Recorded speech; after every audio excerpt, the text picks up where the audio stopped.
क्रोध का भूत। ये कवर चित्र है दोस्तों।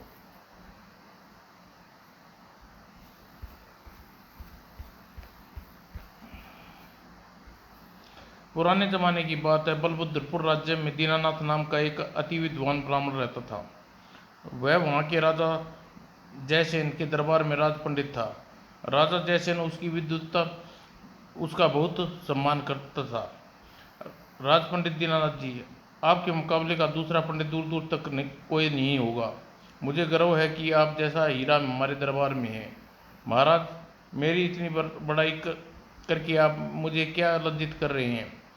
मुझ जैसे साधारण पुरुष को तो आप हीरा कहते हैं। दीनानाथ के इस भलेपन पर राजा जयसेन मुस्कुरा उठता। राज पंडित दीनानाथ के एक पुत्र था। उसका नाम विद्यानाथ था। वह बड़ा होनहार व बुद्धिमान था। सदैव शिक्षा अध्ययन में जुटा रहता था। समय गुजरता गया। समय के साथ साथ विद्यानाथ बड़ा युवा और पढ़ा लिखा एक नामी पंडित बन गया। माँ सरस्वती, अपने इस दास पर सदैव कृपा बनाए रखना। मेरे ऊपर सदैव अपना वर्धन हाथ रखना। बलभद्र के निवासी दीनानाथ के साथ विद्यानाथ की बुद्धिमान का लोहा मानते थे। सब लोग विद्यानाथ की बुद्धिमानी की बड़ाई करते, लेकिन दीनानाथ हमेशा उसे डांटता रहता।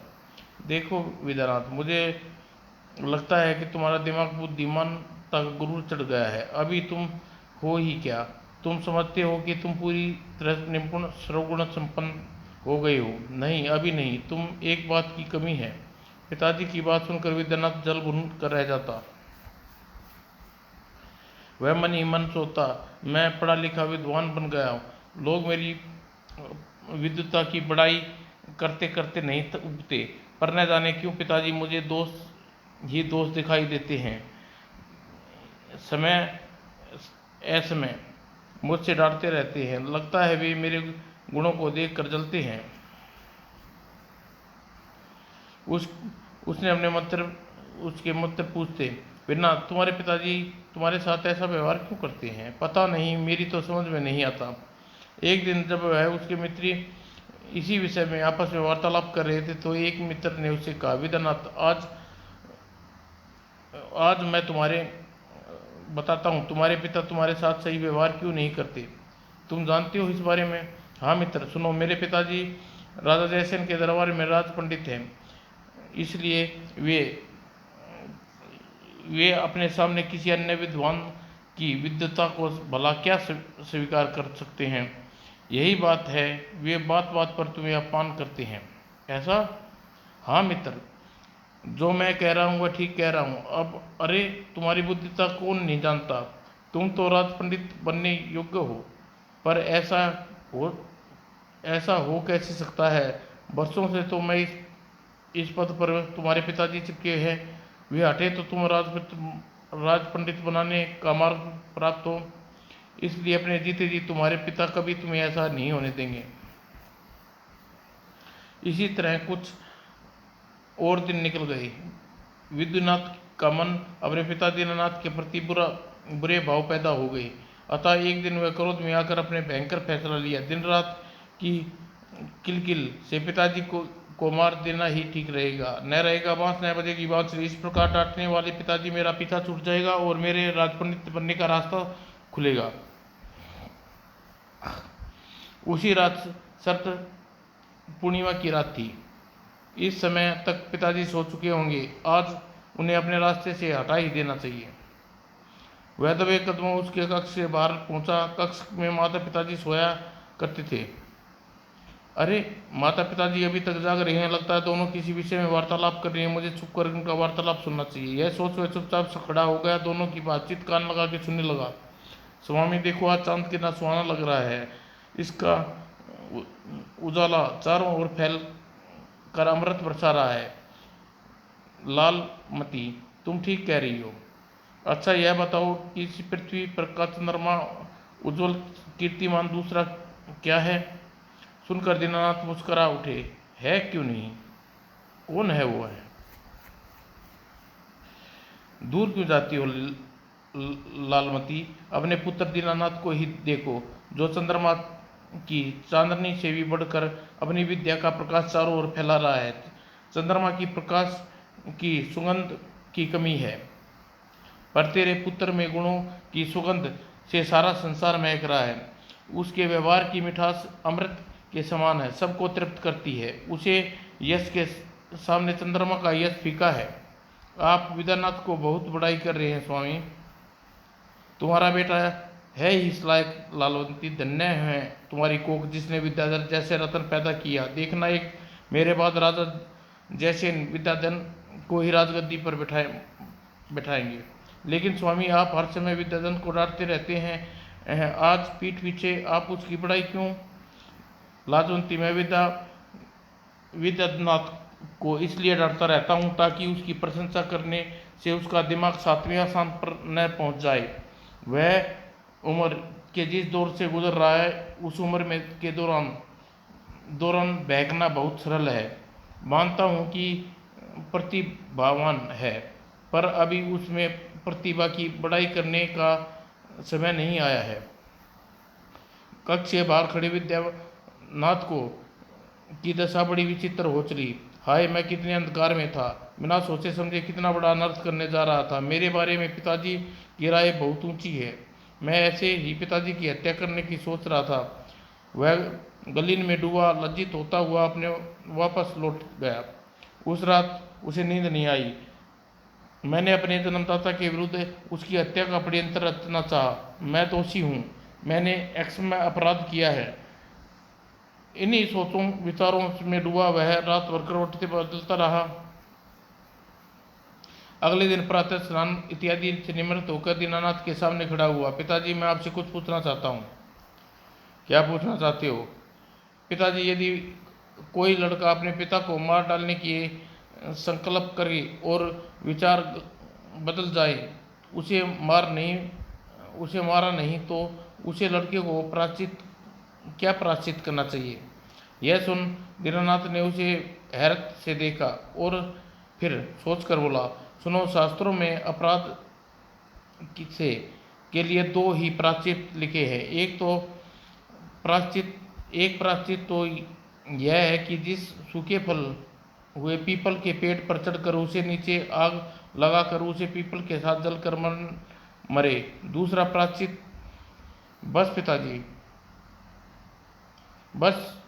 बस आपने एक ऐसा प्रयत्न बता दिया जिसे करके मैं अपने पाप को धो सकूंगा। यह तुम क्या कह रहे हो? तुमने ऐसा अपराध किया?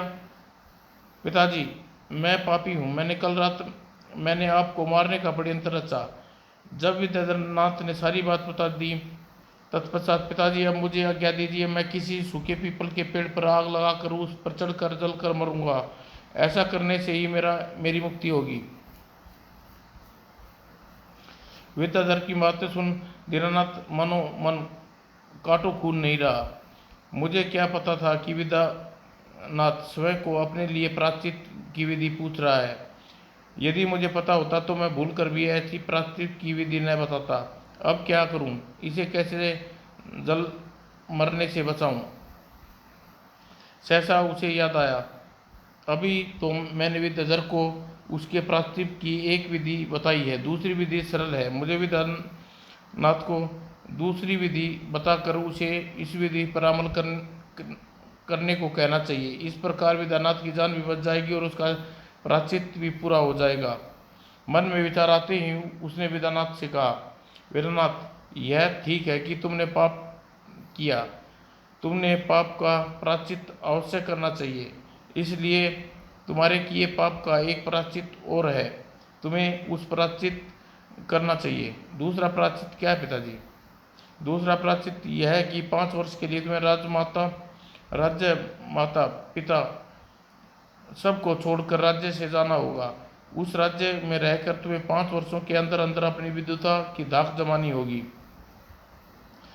पश्चात गंगा नदी में स्नान कर अपने वापस राज्य लौटना होगा। ऐसा करने से तुम्हारा मन में उपजे पाप कलंक तुम्हारे सिर से हट जाएगा। ठीक है पिताजी, मैं आपकी आज्ञानुसार दूसरा प्रायश्चित करूंगा। याद है बेटा, मैंने तुझसे एक बार कहा कहा करता था कि अभी तुम में एक बात की कमी है, और वह कमी यह थी कि तुम अभी अच्छे बुरे का ज्ञान करना नहीं जान पाए हो। यदि ऐसा होता था, तुम अपने मित्रों की बात में आकर मुझे मारने की योजना न बनाते। बेटा, हर समय शांत चित्त और सोच विचार करके अपने कदम उठाना चाहिए। मैं आशा करता हूँ 5 वर्ष देश निकालने के पश्चात तुम जब वापस लौटोगे, तुम में यह कमी नहीं होगी। मैं आपसे इस बात का वचन देता हूँ पिताजी। और विद्यानाथ अपने माता पिता के चरण स्पर्श करिए, भगवान हमारे पुत्र की रक्षा करना। उसी समय बिलभद्र वहाँ से चल पड़ा। विद्यानाथ चलता चलता गया। चलता चलते काशीपुर राज्य में आ पहुंचा। कुछ देर इस पेड़ के नीचे बैठकर विश्राम कर लूँ, आगे बढ़ूंगा। वह चबूतरे पर पहले ही लोग बैठे वार्तालाप कर रहे थे। राज पंडित भैरवनाथ का निधन के पश्चात महाराज बजरंग एक ऐसे सुपात्र की खोज में है जो राज पंडित बनने योग्य हो। हाँ, यह बात ठीक है। राज पंडित बनना कोई सरल थोड़ी है भैया। इसके लिए बड़ी बड़ी कठिनाई परीक्षा से गुजरना पड़ता है। ऐसी कौन सी कठिन परीक्षा है जो राज पंडित बनने के लिए? राजगुरु कृपाचार्य बहुत विद्वान है। वे राज पंडित के पद पर के लिए आए प्रार्थी से एक अधूरी कहानी सुनाते हैं। प्रार्थी उस अधूरी कहानी को पूरा करना पड़ता है।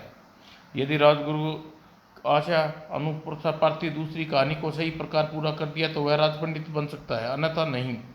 राज पंडित के पद पर 5 माह से रिक्त पड़ा है। अब से कोई लोग राज पंडित पद प्राप्त नहीं करने के लिए दरबार में आए। राजगुरु ने कसौटी पर कोई भी खरा नहीं उतरा। वो तो यह बात है। विद्याधर सोच में पड़ गया, क्यों न मैं भी दरबार में जाकर राज पंडित के पद के लिए महाराज बजरंग सिंह की से आवेदन करूं। क्या पता मैं राजगुरु की कसौटी पर खरा उतर जाऊं। दरबार में पहुंचकर वह बजरंग सिंह से बोला, महाराज, मेरा नाम विद्यानाथ है। मैंने सुना है आपके दरबार में राज पंडित पद रिक्त पड़ा है। तुमने ठीक सुना है विद्याधर नाथ। तो महाराज, उस पद के लिए मैं आपके सम्मुख अपना आवेदन प्रस्तुत करता हूँ। तुम राज पंडित बनना चाहते हो युवक? हाँ महाराज। ठीक है, तब तुम्हें पहले राजगुरु द्वारा अधूरी कहानी को सही प्रकार से पूरा करना होगा। यदि तुम ऐसा कर सके तो तुम्हें राज पंडित नियुक्त कर दिए लेंगे। ठीक है महाराज, मैं राजगुरु के कहे मुझे अधूरी कहानी सुनाई। तब बजरंग सिंह के आदेश पर राजगुरु कृपाचार्य ने कहानी सुनानी आरंभ की। किसी नगर में धनपत नाम का एक महाजन रहता था। वह बहुत ही चतुर था और सबसे अच्छा व्यवहार रखता था। उसके अच्छे व्यवहार के कारण उसका धंधा खूब चलता था। धनपत बूढ़ा हो चला। असमत ही एक दिन बीमार पड़ गया। बीमारी के दिन पर दिन बढ़ती जा रही थी। वह अपने जीवन से निराश होकर एक दिन वो अपने चारों पुत्रों गणपत, माहीपत, जगपत और जयपत को अपने पास बुलाया और कहा, बेटो, अब मैं बचूंगा नहीं। मेरे जीवन के दिन पूरे हो गए हैं। लगता है मैं 2-4 दिन का ही मेहमान हूँ। मरने से पहले तुम लोगों से एक बात बताने जाना चाहता हूँ। यदि तुम उस बात को चारों अनुसार चलोगे, तुम्हारा व्यापार रसू खूब बढ़ेगा। तुम जीवन भर खुशी से रहोगे। वे चारों बातें कौन सी हैं पिताजी?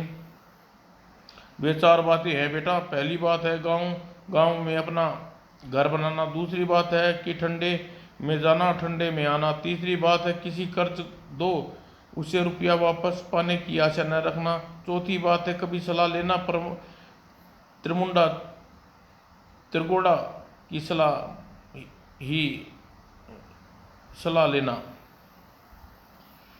यह सुन चारों पुत्र एक दूसरे की तरफ देखा और एक स्वर में कहा, पिताजी, हमें आपकी बताई हुई बातों पर हमेशा पूरी तरह पालन करेंगे। इन चारों बातों में हमें कभी हम कदम बाहर न होंगे। ठीक है, अब मैं चैन से मर सकूंगा, कहकर गणपति की आंखें मूंद ली और प्राण त्याग दिए। तब धनपत के चारों पुत्रों ने उसका अंतिम संस्कार किया और धनपत की 13वीं से निमटकर चारों भाई एक दिन सलाह करने बैठे। अब हमें वही करना चाहिए जो पिताजी कह गए हैं। सबसे पहले पिताजी के कहे अनुसार गांव में घर बनाने चाहिए। ठीक है, हम पहले इसी बात पर अमल करना अमल करना चाहिए। बस फिर क्या था, चारों भाइयों ने खास आसपास के गांव में घर बनाने लगे। हर वर्ष प्रत्येक में 10-20 हर वर्ष प्रत्येक गांव में 10-20 मकान बनवाते। कुछ सालों में उन्होंने सैकड़ों मकान बनवा डाले। आधी से ज़्यादा तो मकानों बनवाने में खर्च हो गई। प्रति वर्ष इतना मकानों की मरम्मत में भी बड़ा खर्चा होने लगा। इस व्यर्थ खर्चे के कारण उनकी नाकों में दम आ गया। उधर मकान बनवाने में फंसे रहने के कारण व्यापार भी ठप हो गया। दुकान में आमदनी दिन पे दिन घटने लगी। ऐसे हालातों में चारों भाई एक दिन फिर जुटे। पिताजी की पहली सीख तो हमारा दिवाला निकाल डालेगी। तुम ठीक कह रहे हो जयपत। तब हमें क्या करना चाहिए? करना क्या चाहिए? हमें मकान बनाने बंद कर देने चाहिए और पिताजी की सीख पर अमल दूसरी सीख पर अमल करना चाहिए। तुम ठीक कह रहे हो भैया। पिताजी ने दूसरी बात बताई थी, ठंडे में आना और ठंडे में जाना। इसका मतलब यह हुआ कि घर से दुकान तक खंबे गड़वा कर छप्पर तैनात करवा दिया जाए और नीचे सबका आना जाना होना चाहिए। ऐसे में करके हम कभी धूप न पड़ना में चलना पड़ेगा। ठंडे में आएंगे, ठंडे में जाने की सुविधा हो जाएगी। चारों भाइयों ने छप्पर अगले दिन घर से दुकान तक छप्पर खड़ा करने की छाया कर दी और चारों भाई छप्पर की छाया में घर से बाहर निकलते और छप्पर की छाया में चलते हुए दुकान तक पहुंचते। यह भी भूलकर धूप में न निकलते और घर से बाहर निकल के देख रेख की कमी के कारण व्यापार भी चौपट होने लगा। चारों भाई आलसी बन गए। धनपत के मरते समय कही तीसरी बात भी उसके पुत्रों ने अमल करना जरूरी था। तीसरी बात, जिसे कर्ज दो उसे रुपया वापस पाने की आशा मत करो था। दुकान में जिसे कर्ज दिया था जाता वसूली बंद कर देती। अब क्या था, लोगों की बन आई। वे अपना धड़ाधड़ कर्ज लेने चारों भाइयों के पास आने लगे और दुकान की नकद बिक्री प्राय बंद हो गई और उस उधार देने लगे।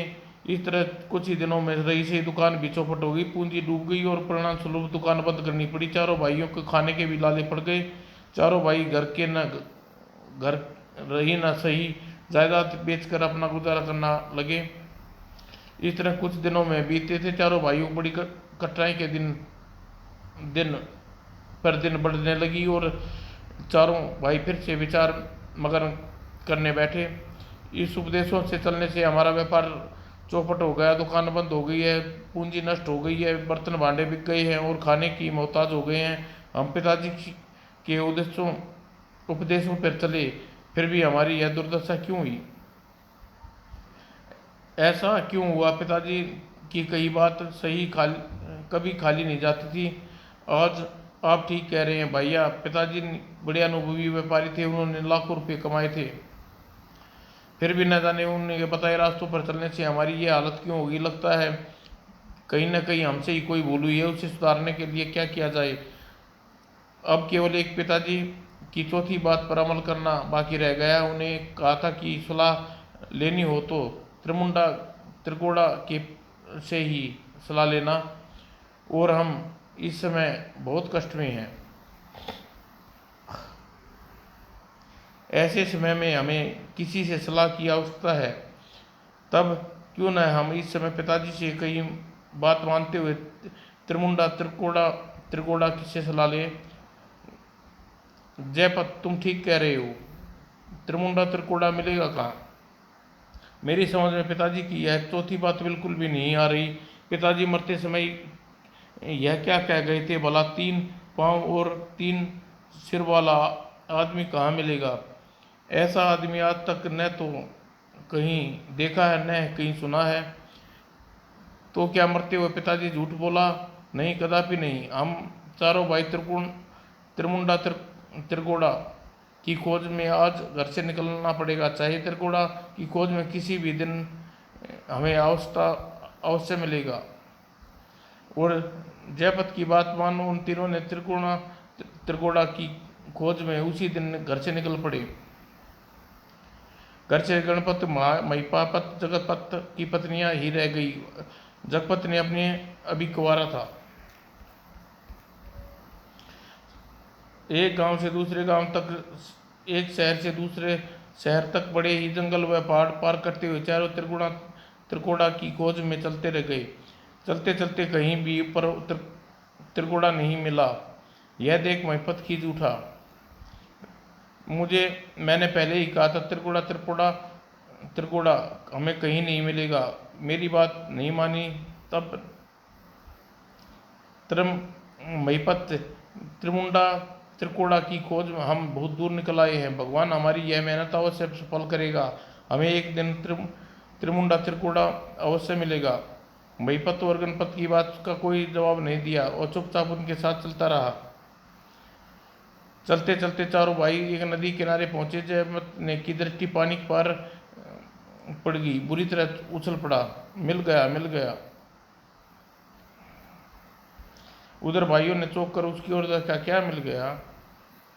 गणपत की भाइयों की वह नदी के दूसरे तरफ तट पर दिखाते हुए कहा, देखो नदी नदी के उस पार पेड़ के नीचे त्रिमुंडा बैठा है।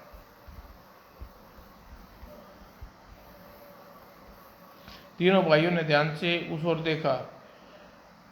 अरे सचमुच सिर साफ दिखाई दे रहे, यही त्रिमुंडा है। नदी पार करे जल्दी उस तक पहुंचना चाहिए। चारों भाई उसी समय नदी में कूद गए। नदी पार करके दूसरी तरफ पहुंचे। पास जाकर देखा तो निराशा हो उठे। ओह, यह तो कोई बूढ़ा है जो घुटने में सिर दिए, जिसका सिर इसलिए दूर से 3 सिर वाला दिखाई देता था। हमसे भूल हुई है। त्रिमुंडा नहीं, अपुती बूढ़ा आदमी है। चलो वापस लौट चलते हैं। फिर चारों भाई वहां से वापस लौटने के लिए मुड़े तो बूढ़े ने रोककर उनसे पूछा, क्यों भाई, क्या बात है? तुम किसे खोज रहे हो? हमें गलती हो गई। हम लोग त्रिमुंडा त्रिकोड़ा को खोज में घर से निकले हैं। हम लोगों ने आपको देखा तो समझ गए आप त्रिमुंडा त्रिकोड़ा है, इसलिए आपके पास नदी पार करके आए थे। लेकिन आपके पास हमें निराशा होकर वापस त्रिमुंडा त्रिकोड़ा नहीं है। विद्यानाथ की बात कहानी सुनाने के पश्चात राजगुरु कृपाचार्य उससे बोले, वेदानाथ, क्या चारों भाई त्रिमुंडा त्रिकोड़ा मिल गया पाया? इस प्रश्न का उत्तर के साथ साथ क्या अधूरी कहानी पूरा सकोगे? आपका आशीर्वाद अवश्य पूरी कर पाऊंगा राजगुरु। यह विद्याधन कुछ सोचने लगा। कुछ देर सोच करने के पश्चात, राजगुरु आपकी कहानी मैं इस प्रकार पूरी कर रहा हूँ, सुनिए। गणपत की बात सुनकर बूढ़ा मुस्कुराया। तत्पश्चात उसने गणपत से कहा, तुम लोगों से कोई गलती नहीं हुई। मैं वही हूँ जिसकी तलाश में तुम त्रिमुंडा त्रिकोड़ा हूँ। अब बताओ तुम मेरी खोज में क्यों निकले हो? यह सुनते चारों भाई उसके साथ बैठ गए और गणपत से कहा, बाबा पहले तो यह बताइए कि आप त्रिमुंडा त्रिकोड़ा कैसे हैं? मुझे तो आपके एक सर और 2 पाँव ही दिखाई दे रहे हैं। तो गणपत बूढ़े ने अपने पिता की चारों बातें के बारे में बताया। सारी बात जानकर बूढ़ा उनसे बोला, देखो बुढ़ापे के कारण मेरा माथा झुका हुआ है। इस कारण जब मैं बैठता हूँ तो दोनों घुटने के बीच मेरा माथा आ जाता है। मेरे 3 माथे दिखाई देते हैं, जिसलिए त्रिमुंडा हूँ। मेरी लाठी मेरा तीसरा पाँव है। मैं इसके सहारे चलता हूँ, इसलिए मैं त्रिकोड़ा हूँ। मैं तुम्हारे पिता का कहने का मतलब समझ गया हूँ। उनका कहना था कि जब किसी सलाह लेनी हो तो किसी वृद्ध मनुष्य से लेना। वृद्ध मनुष्य ही त्रिमुंडा त्रिकोड़ा होता है। चारों भाइयों ने बूढ़े की बात जच गई। तब गणपत ने उससे पूछा, बाबा हम चारों भाइयों ने अपने पिता की कही हुई बात को पूरा पालन किया, फिर भी क्या कारण था हमारी बर्बादी हो गई? हम लोग उनसे की बात समझने से कुछ गलती हो गई। कृपा हम लोगों को सही रास्ता बताइए। तब बूढ़े ने चारों भाइयों से कहा, यह ठीक है, तुम अपने बुद्धिमान पिता के कहे वचनों का मतलब नहीं समझ सके। उनके ठीक विपरीत चले, इसलिए तुम चारों की बर्बादी हुई। सुनो, तुम्हारे पिता के कहे उपदेशों का असल मतलब तुम्हें बताता हूँ। उन्होंने के अनुसार चलोगे तो तुम चारों अवश्य ही कल्याण होगा। पहली बात तुम लोगों के पिता ने कही थी, गांव गांव में घर बनाना। इसका मतलब था कि तुम लोग सब गांव वालों के मन में अपने प्रति घर बनाओ, उनके सुख दुख में सहायता करो और उनके साथ प्रेम भाव रखो, जिससे अपने घर में का आदमी समझने लगे। और यदि तुम ऐसा व्यवहार सब लोग से बनाते हो तो तुम्हारी दुकान खूब चलेगी। तुम धनवान तो हो जाते। ओह, तो इनका कहना यह था, हमारे पिताजी तो हमें बेकार में ही गांव गांव में नए घर बनवा रहे थे। दूसरी बात, ठंडे में आना ठंडे में जाना। इसका मतलब यह नहीं था कि लोग धूप से परहेज करने लगो। इसका मतलब यह था कि तुम खूब सुबह दुकान पर जाओ और दिन भर दुकान पर ही रहो और संध्या होने घर आओ। यदि तुम इस तरह दिन भर दुकान पर रहते तो देख रेख अच्छी होती और धंधे में गिरावट न आने पाती। ओह, तब तो हम बड़ी गलती पर थे, घर से लेकर दुकान तक छप्पर राह में डलवा दी थी। अब तीसरी बात के बारे में सुनो। तीसरी बात थी कि जिसे कर्ज दो उसका रुपया वापस की आशा मत करो। इसका अर्थ यह नहीं कि तुम कर्ज को वसूली के न करो। तुम्हारे पिता का कहने की एक आशय यह था कि जिसे कर्ज दो उसे रुपयों की वसूली का जुगत पहले ही कर लो। 100 रुपये दो तो 125 रुपये का माल अपने पास गिरवी रख लो। रुपया यही समझ कर दो कि वह वापस नहीं आएगा। ऐसा करने से व्यापार में कभी घाटा नहीं पड़ता। ओह, यहाँ भी हम मात खा गए। सबको भूल खुले हाथ खा लो, हाथ कर्जा बांट दिया।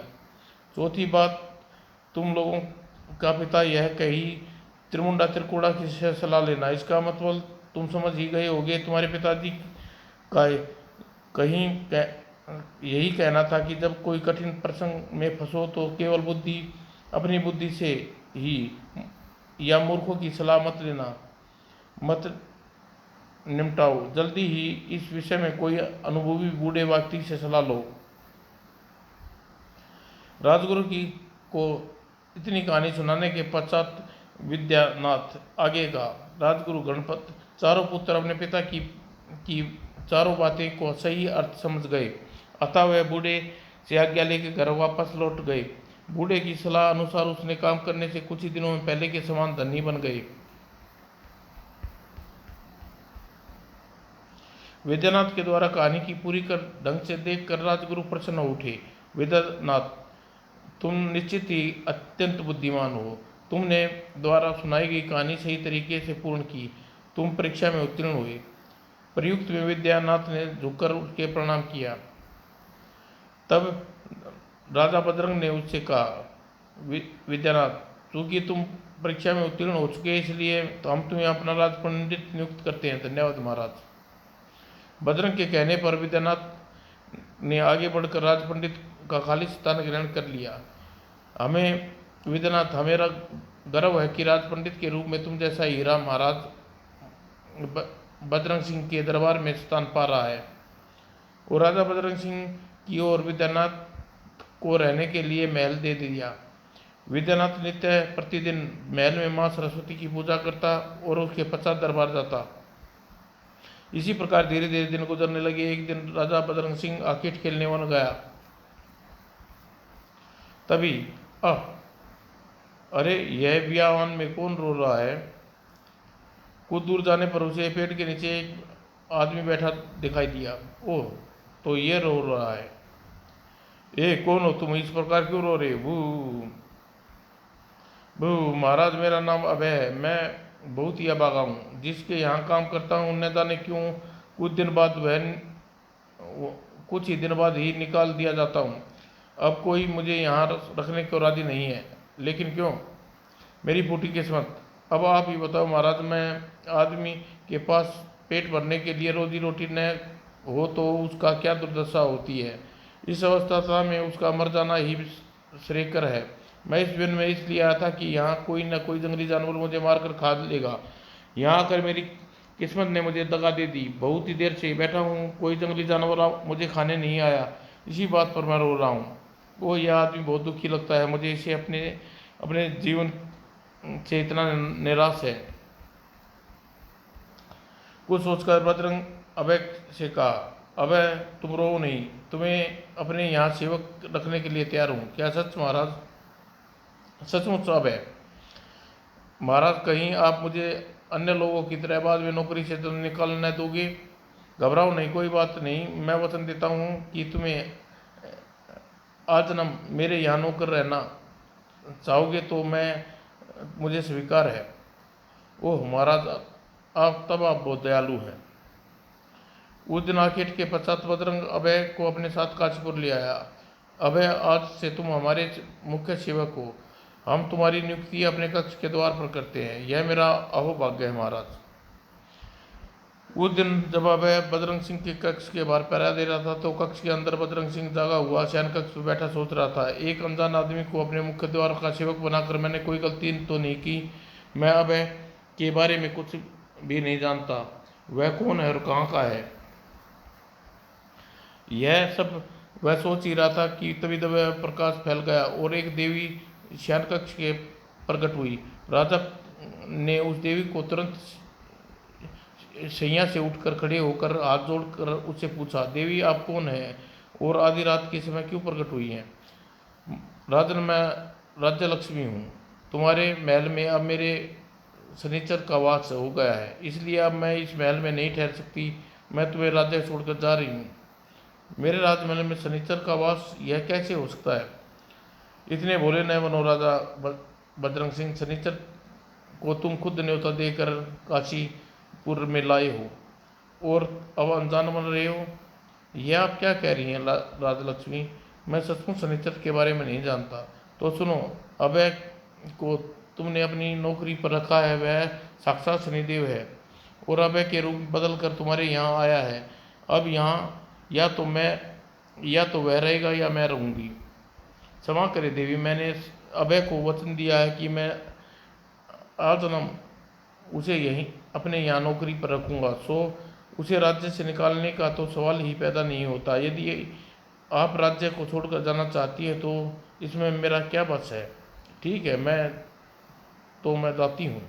इतना कहकर राजलक्ष्मी कक्ष से बाहर निकल गई। राजलक्ष्मी के जाने के बाद बजरंग सिंह फिर सोच में पड़ गया। राजलक्ष्मी को इस प्रकार चले जाने से कहकर मैंने गलती की तो नहीं की। राजलक्ष्मी इस प्रकार राज्य छोड़कर चले जाना क्या ठीक है? बजरंग सिंह रात सोच में डूबा रहा, शयन कक्ष में करवटें बदलता रहा। अगले दिन जब वह दरबार में गया तो राज पंडित विश्वनाथ के चेहरे को देखते हुए उससे कहा, महाराज आप कुछ उदास से लग रहे हैं, कारण क्या है? नहीं विश्वनाथ, ऐसा कुछ नहीं है। विद्यानाथ, नहीं, तुम्हें भ्रम हुआ है, कहकर बजरंग ने बात को टाल दिया। उसी रात जब वह महल के बरामदे में बेचैनी से घूम रहा था, देव आप कौन हैं और इस समय आप कहाँ जा रहे हैं? राजन, मैं कुशाल क्षेम में हूँ। जिस घर में शनिचर का वास हो जाता है उस घर में मैं नहीं रह पाता। राजलक्ष्मी तो चली गई है, मैं भी जा रहा हूँ। बजरंग सिंह उदास मन से उससे बोला, अच्छी बात है देव, जाइए, मेरा क्या बस है, जाता हूँ राजन, कहकर देव महल से चला गया। अगले दिन विद्यानाथ ने पुनः बजरंग से पूछा, महाराज मेरा मन कहता है कि आप निश्चित ही कोई दुरुचिंता में फंसे हुए हैं। कृपा मुझे इस विषय में कुछ बताइए, क्या पता मैं उस दुरुचिंता को हल कर सकूं। विद्यानाथ, कोई दुरुचिंता तो हो तुम्हें बताऊं, तुम व्यर्थ में ही मेरे विषय में परेशान हो रहे हो। उसी रात बजरंग सिंह परेशान सा अपने शयन कक्ष पर लेटा था। देवी आप कौन हैं? राजन, हम दोनों रिद्धि सिद्धि हैं, शनिचर देव के रहते हमारा यहाँ गुजारा कहाँ। जहाँ राजलक्ष्मी और कुशाल क्षेम गए वहीं जा रही हैं, जैसी मर्जी। और फिर रिद्धि सिद्धि भी अपने कक्ष से बाहर निकल गई। तब बजरंग बुरी तरह परेशान उठा। राजलक्ष्मी, कुशाल क्षेम वह रिद्धि सिद्धि एक एक कर सब मुझे छोड़कर जा रहे हैं, केवल एक शनिचर के कारण, जिसको इन सब राज्य को छोड़कर जाने जाने देने की अपेक्षा मैं क्यों ना अभय को ही राज्य से चले जाने को कह दूं। अगले दिन अगले ही पल अपने ऊपर गलीन हो उठा। नहीं नहीं, ऐसा नहीं हो सकता। मैं बड़ी से बड़ी चीज त्यागने को तैयार हूँ, बड़े से बड़े कष्ट सहने को तैयार हूँ, पर मैं अपने वचन के से मुंह मोड़कर अधर्म कभी नहीं होऊंगा, अधर्मी कभी नहीं होऊंगा। अभय को दिए वचन के कारण मुझे जो विपत्ति आएंगी मैं उसे सहूंगा, भोगूंगा। भाग्य में जो भी लिखा होगा वो होकर ही रहेगा। अगले दिन जब वह विद्यानाथ से मुलाकात हुई, महाराज मेरे आपको मेरी सौगंध, आज आपको अपनी परेशानी के बारे में मुझे बताना होगा। विद्यानाथ, तुमने अपनी सौगंध देकर मुझे बड़ी उलझन में डाल दिया है, अब तो मैं तुम्हें सब कुछ बताना ही पड़ेगा। बजरंग की बात विस्तार पूर्वक विद्यानाथ को बताई। कुछ सोचकर जब बजरंग सिंह से बोला, महाराज आपने जो कुछ किया बिल्कुल ठीक किया। राज्य लक्ष्मी, कुशल क्षेम और रिद्धि सिद्धि सब आपको छोड़कर चले गए, तो इसमें घबराने की कोई बात नहीं। महाराज, अभी भी आपका धर्म आपके साथ है। सारी बात जानकर तो महाराज है आपकी परेशानी का कारण। महाराज, यह है आपकी परेशानी का कारण। और विद्यानाथ सोच में पड़ गया। आप उसे अपने राज्य से जाने देना। मेरे ख्याल है कि आज रात्रि को धर्म आपके राज्य से जाने की चेष्टा करेगा। बस आप उसे न जाने देना। धर्म को आप रोके रहने में आपको कोई विपदा नहीं आएगी। ठीक है विद्यानाथ, मैं ऐसा ही करूँगा। उसी रात्रि में सचमुच बजरंग सिंह की मुठभेड़ एक देव पुरुष से हुई। देव पुरुष, आप कौन है? मैं धर्म हूँ राजन। तुम्हारे महल में शनिचर का वास हो जाने के कारण जहाँ राज्य लक्ष्मी और कुसुम शैल रिद्धि सिद्धि गई, मैं वहीं जा रहा हूँ। इतना सुनते ही बजरंग सिंह ने लपक कर धर्म का हाथ पकड़ लिया। प्रभु, आप कहाँ जाते हैं? इस दास ने तो आपके कारण सबको त्यागा है। इतने पर भी आप जाना चाहते हैं तो महल का द्वार आपके लिए खुला है। बजरंग सिंह के कथन सुनकर धर्मदेव झिझक कर रह गए। मन में सोचने लगे, राजा ठीक ही तो कह रहा है। मेरी रक्षक के कारण ही तो इस पर यह विपत्ति आई है। सबको छोड़कर मुझे ही तो पकड़ता है, मुझे ही तो पकड़ा है। ऐसी स्थिति में मैं अपने भक्त को छोड़कर भला कैसे जा सकता हूँ? यह सोच धर्मदेव ने उसकी ओर उससे कहने लगे, राजन तुम ठीक कहते हो। तुमने सबको त्याग कर मुझे पकड़ा है, मैं तुम्हें छोड़कर कहीं नहीं जा सकता। इतना कहकर बजरंग सिंह में समा गए। उसे देखकर चैन की सांस ली। तभी राज्य लक्ष्मी और कुशाल क्षेम और रिद्धि सिद्धि अपने सामने प्रकट हुए। अरे, आप बिन बुलाए वापस कैसे आ गई? राजन, जिस स्थान पर धर्म रहता है उस स्थान पर हम लोग कदापि नहीं छोड़ सकते। धर्म के पीछे पीछे राजलक्ष्मी, कुशल क्षेम, रिद्धि सिद्धि सभी चलते हैं। धर्म ने भी यहाँ से जाना तय किया था, किंतु वह स्वयं नहीं गए।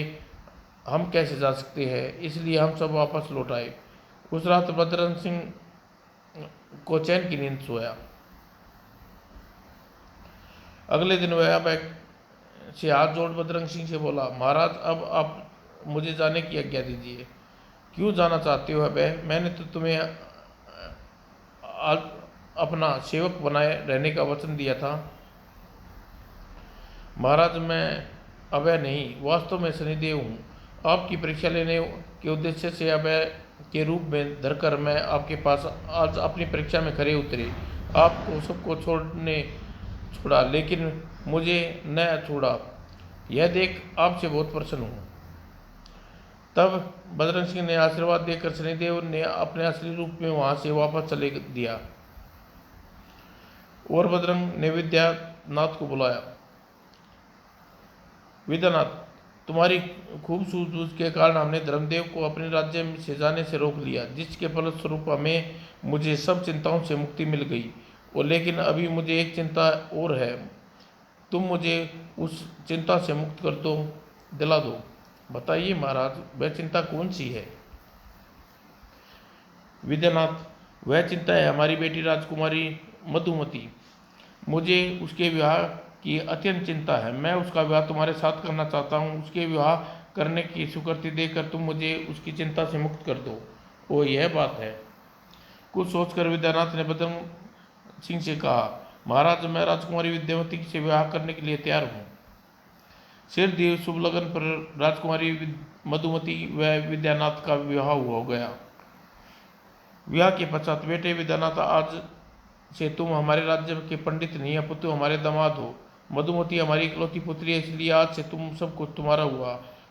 मेरे बाद सब तुम ही काशीपुर के राजा बनोगे। इस प्रकार विद्यानाथ मधुमती के साथ सुखपूर्वक महल में रहने लगा। धीरे धीरे वो एक वर्ष बीत गया। एक वर्ष पश्चात एक सरोवर में नौका विहार करते हुए राजा बजरंग सिंह की नौका सरोवर में डूब गई। दुर्घटना में राजा बजरंग सिंह और रूपमती दोनों ही मारे गए। भू विद्यानाथ को महाराज और महारानी के अंतिम संस्कार किया। अब विद्यानाथ को काशीपुर का राजा बनाया गया। राजा विद्यानाथ अमर रहे और राजा बनकर विद्यानाथ सुचारू रूप से काशीपुर में राज करने लगा। विद्यानाथ को जब काशीपुर में रहते रहते पूरे 5 वर्ष बीत गए, एक दिन उसने सोचा, मेरे माता पिता बलभद्रपुर में वास करते हैं, लौटने की राह देख रहे होंगे, मुझे उनके पास वापस जाना चाहिए। अगले ही दिन वह रथ में रानी मधुमती के साथ बलभद्रपुर की ओर चल दिया। बलभद्रपुर पहुंच के उसने माता पिता के सम्मुख पूछा, बेटा तुम आ गए? विद्यानाथ, यह तुम साथ में कौन स्त्री है? पिताजी, यह आपकी पुत्र वधू है, काशीपुर की रानी मधुमती है। तो क्या तुम काशीपुर के राजा हो गए हो? हाँ पिताजी महाराज। तब विद्यानाथ ने अपने राजा बनने की बात संपूर्ण दीनानाथ को सुनाई। विद्यानाथ की सारी बात जानकर विद्यानाथ, आज तक मैं पीछे से तुम्हारी बड़ाई करता था, आज तुम्हारे सामने तुम्हारी बड़ाई करता हूँ। तुम वास्तव में बहुत बुद्धिमान हो। तुमने राजा बनकर मेरे नाम रोशन किया है, मुझे तुम पर गर्व है बेटा। और विद्यानाथ अपने पिता और अपने साथ काशीपुर ले आया और सुखपूर्वक रहने लगा। समाप्त दोस्तों।